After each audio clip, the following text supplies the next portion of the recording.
Отопление істетпей тұрасыздар.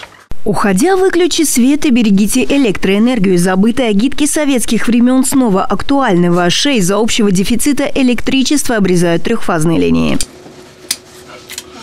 Дефицит электроэнергии возник из-за маловодья, объясняют специалисты. Объем воды в Токтагульском водохранилище менее 12 миллиардов кубов. Это на 3 миллиарда кубометров меньше, чем в прошлом году. Критический уровень – 6 миллиардов кубов. Если объем воды упадет зимой до этого уровня, то ГЭС работать не будет. Разъяснительные работы идут по всей стране.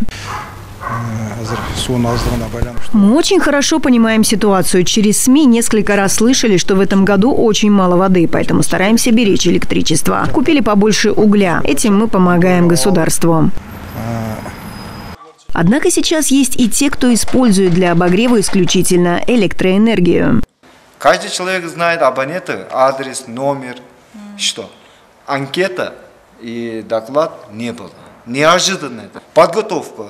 Ноябрь-декабрь зиму не было. А вот такой слух это не означает. Я, гражданин Кыргызской республики, против этого.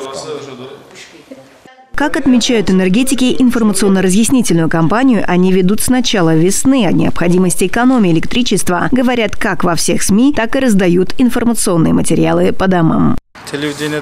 Наши контролеры несколько раз проводили объяснительную работу, в том числе и через средства массовой информации. Мы действуем на основе постановления. На сегодня количество потребителей электроэнергии в Волжской и Баткенской областях превышает 440 тысяч абонентов. С начала ноября они уже израсходовали 8 миллионов киловатт электроэнергии сверх установленного лимита. С 1 ноября и по сегодняшний день истрачено 8 миллионов киловатт больше лимита. Поэтому я обращаюсь ко всем, чтобы экономили электричество. Тогда не будет отключений света.